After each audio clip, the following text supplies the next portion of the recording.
Assim, só para situar para vocês, tá? Nós temos a Índia, que aparece de amarelo, certo? Do lado esquerdo da Índia tem laranja o Paquistão. Então, essa primeira regiãozinha aqui de fronteira entre a Índia e o Paquistão, depois a gente vai mostrar nos slides 2 e 3, mas não é agora, fica a região de Mohenjo-Daro e de Harappa, foi uma das regiões onde essa turma soltou bomba. E agora, subindo, ao lado do Paquistão, nós temos o Irã em verde, vizinho ao Irã, o Iraque em laranja, e esse golfo, ou seja, a água que existe aqui, é chamado Golfo Pérsico, exatamente porque os iranianos, são conhecidos como o antigo Império Persa. Então, esse golfo aqui, chamado de Golfo Pérsico, fica a Arábia Saudita em verde de um lado, o Iraque laranja lá em cima e o Irã verde no outro. E a Mesopotâmia, como a gente vai ver daqui a pouco, é exatamente na confluência do Iraque aqui com o Golfo Pérsico e com os rios Tigres e Eufrates, que vão surgindo em outros mapas que a gente vai mostrar. Isso aqui é o Golfo Pérsico. Aí tem a Arábia Saudita e indo para o lado esquerdo tem esse mar imprensado aqui, que é o famoso Mar Vermelho, e essa parte cinza aqui já é a África, e a parte cinza aqui em cima já é o Egito. E entre o Egito e a Arábia Saudita, aparece aqui pequenininho, é aqui a grande confusão que aconteceu em termos de explosão de Península do Sinai, as cidades Sodoma e Gomorra e as outras 4, mais 3 que tinham no Vale de Sidim. Né? Então, assim, vejam bem, essa parte aqui do mundo, isso é só para mostrar para vocês a proximidade da confusão, do que aconteceu de confusão há 5, 4 mil anos atrás. 4 mil anos atrás é pura certeza científica. Há 5 mil anos, aí já nem tanto, porque ainda estão terminando de estudar, isso pode, repito, recuar. Então, é só para mostrar a vocês mais ou menos a região em que essas coisas se deram. Próximo slide, por favor. Então, vejam bem, tá? De novo a Índia, aí tem hindus. Essa linha vermelha mostra mais ou menos a seta aonde está situado a primeira região em que houve problema nuclear. Aí, entrando pelo Golfo Pérsico, indo para a região da Mesopotâmia, a segunda região que foi afetada pela primeira explosão nuclear que a gente vai falar é essa daqui. Só que a explosão não foi aqui, a explosão foi no extremo do mapa, no Mar Vermelho, lá em cima, na Península do Sinai, que a gente vai ver destacado lá na frente. Mas estou só tentando mostrar a vocês essa parte do mundo. Né? Ela, na época, era muito complicada. A maioria dos portais do universo vizinho se localizavam daí para cima, porque tem a parte da Eurásia lá em cima da Europa, mas isso aqui é tremendamente complicado. E essa também era a área dos Anunnakis. Próximo slide. Então, de novo, aqui a gente está vendo a Índia, em verde, essa parte marrom é onde as explosões sobre Mohenjo-Daro, Harappa, Mehrgarh, essas explosões terminaram destruindo essa área, tá? É só para mostrar novamente a vocês. Próximo slide. Então, mostrando essa região de outra forma, as cidades de Mohenjo-Daro e Harappa, que foram as duas principais destruídas. E aqui, o último slide dessa primeira leva de slides, só para mostrar a vocês aqui, o Egito, verde, essa pontinha verde do Egito junto ao Mar Vermelho, que é a chamada Península do Sinai. Aí aqui a gente vê em cima do Egito o Mar Mediterrâneo, Síria, Jordânia, Iraque para a direita, Irã, de novo Golfo Pérsico. Aqui eu estou mostrando agora a região do mundo que produziu, em termos de presença dos Anunnakis, eu já estou deixando agora de lado a questão da Índia, tá? Eu não vou voltar mais para a Índia, não vou falar mais de Mohenjo-Daro, nem de Harappa hoje, porque, repito, isso pertence a um outro contexto de explosão nuclear, vinda do universo vizinho, mas nesse âmbito aqui, no âmbito desse slide, as explosões que ocorreram nessa confluência aqui da África com o Oriente Médio e o Mar Mediterrâneo, cujos slides a gente vai mostrar daqui a pouco.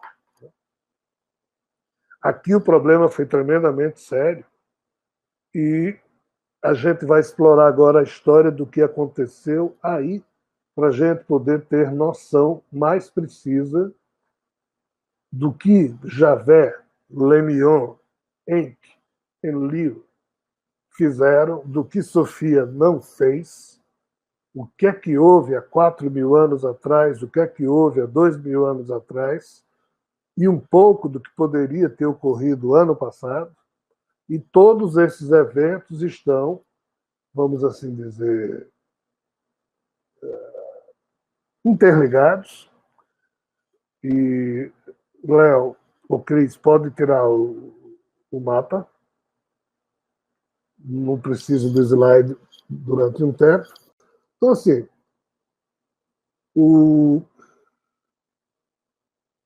se a gente pega a Bíblia, e agora eu vou falar só dos últimos 5.000 anos, mas me atendo absolutamente à Mesopotâmia. A gente vai falar agora no mundo pós-diluviano só, e só na Mesopotâmia, nas cidades reconstruídas depois do dilúvio, aonde os descendentes do clã de Enki e Enlil sempre disputaram o poder nessas cidades sumerianas e nas cidades do Egito. Esses dois centros terminaram sendo os principais centros responsáveis por todo esse contexto de disputa dos clãs de Enki e Enlil. Um detalhe que eu queria chamar para vocês é que em toda essa região vizinha do Egito, aí na Arábia Saudita, o famoso deserto da Arábia Saudita, até a região chamada Terras de Canaã, que é onde Jerusalém está situada, ao lado do Mar Morto. Essas cidades que existem por aí, a Bíblia fala de cidades que eram dos povos chamados Anaquins, Enansins, e na linguagem bíblica, essas duas expressões, Anaquins e Enansins, é a mesma coisa que Anunnaki e Nefelim. O que é que eu estou querendo dizer? Que nesse período aí, a turma de Enki e Enlil começou a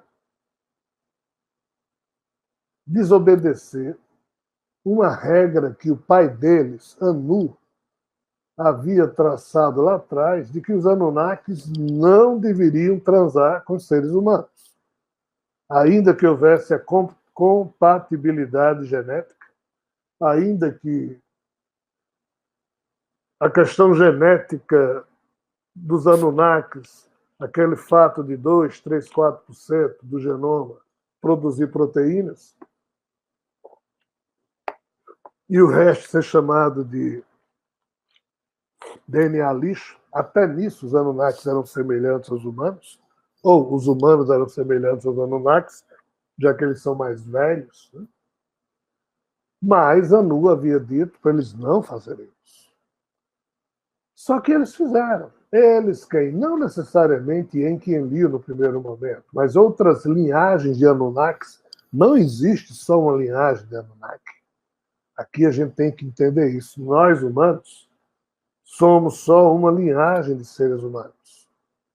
Mas daqui a 500 anos, com os humanos especiados morando em Marte, morando na Lua, morando em naves, em bases espalhadas aí pelo sistema solar, vão surgir outras espécies de seres humanos, mas que não vão ser parecidas formologicamente falando, ou seja, em termos de forma corporal, necessariamente com os seres humanos.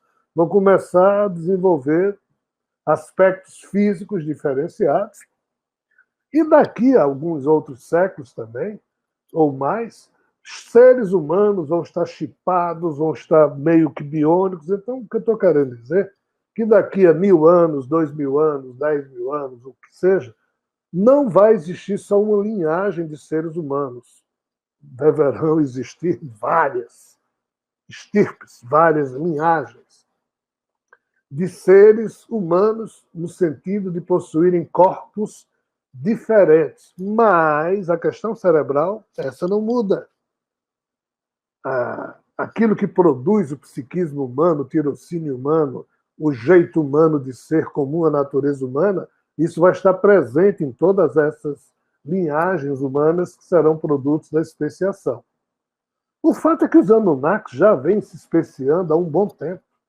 Eles são conhecidos como viajores em outras, exatamente porque eles já não são mais aquilo que na escala de Kardashev.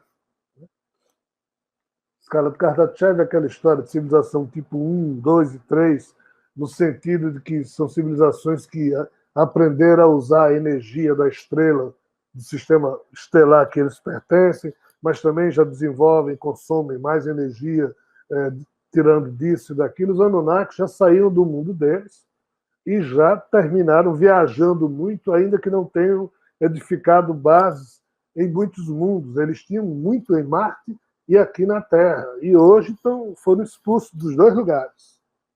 Mas eles têm outras aventuras aí, e tem, por isso, mais linhagens em termos de já serem hoje uma espécie especiada.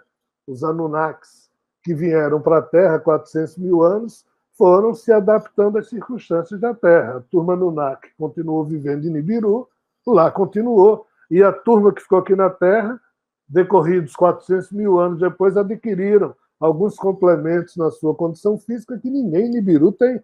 São diferentes. Então, assim, os primeiros Anunnakis que desobedeceram Anu e transaram com mulheres humanas, isso, um pouco dessa história tem no livro de Enoque, porque isso aconteceu lá atrás, isso aconteceu num tempo pré-diluviano. Essa turma terminou gerando uma série de linhagens de aparentemente seres humanos, mas também tinham gigantes, figuras deformadas. E a ordem de tanto de Javé, quanto de Zeus, quanto de Anu, era matar essa turma, porque de confusão na Terra bastava os seres humanos. Os seres humanos, se dominados, ainda eram úteis e ainda apresentavam essa lucidez, esse tirocínio que era útil também para os deuses que os dominavam. Essa outra turma, não. Essa outra turma não era tão submissa e era uma turma meio confusa, e um gigante comia o que um ser humano, num dia, o que um ser humano comia em 30 dias. Então não tinha comida para todo mundo. Era uma época de escassez, sempre existiu escassez na Terra. Então vamos entender o seguinte: nessa região do deserto da Arábia Saudita, que fica ao lado do Egito e que fica abaixo da terra de Canaã, de Jerusalém, onde Jesus viveu, e que fica à direita da Mesopotâmia, a quantidade de lugarejos, de pequenas vilas, de povos nômades do deserto, que tinha o sangue Anunnaki, da primeira investida deles antes do dilúvio, mas que também, no período pós-diluviano, muita coisa desapareceu, Então, o próprio Enki e Enlil começaram a meio que desobedecer, e também os filhos deles, e os netos e os bisnetos começaram a produzir relação com seres humanos, e Javé pé da vida. E Anu meio que pé da vida, e Zeus sempre ficou pé da vida com esse tipo de coisa, porque Zeus queria que o DNA, a partir de um certo momento, como ele não conseguiu destruir Pandora e os descendentes, então a única parte do DNA dele que estava aqui na Terra entre os humanos foi produzido pela desobediência de Pandora. É irônico, mas terminou assim para ele. E o de Enki não, era muito presente. E qual é o problema? Enki desobedecia. Enlil e Anu tinham gostos, ou vamos assim dizer, os objetivos de Enlil e Anu eram mais parecidos com os de Javé do que propriamente com os de Enki. Por que eu estou falando isso? Porque se você for ler o Antigo Testamento, você vai ver diversas situações em que páginas e mais páginas são contadas mostrando como povos do deserto da Arábia Saudita, esses desertos todos estão situados ali, entre Egito, Arábia Saudita e Palestina.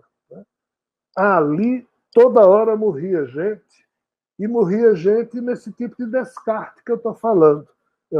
Eu iniciei a palestra fazendo aquela brincadeira que o mais forte, na hora de resolver um problema, ferra com o mais fraco e leva as batatas, vamos assim dizer. Então, a toda hora estava morrendo gente, fosse esse tipo de gente somente humano, né?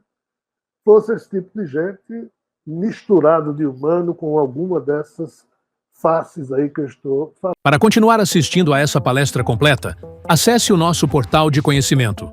Conheça o Orbum, a plataforma de streaming da revelação cósmica. Dezenas de horas de conteúdo para expandir a consciência, com aplicativo próprio, disponível para Android e iOS. Tudo em um só lugar. Todos os estudos e palestras em torno da revelação cósmica, unidos em um único ponto de encontro e mais, uma comunidade exclusiva, onde buscadores se reúnem para compartilhar conhecimento, insights e despertar juntos. Orbum, a plataforma de streaming da revelação cósmica.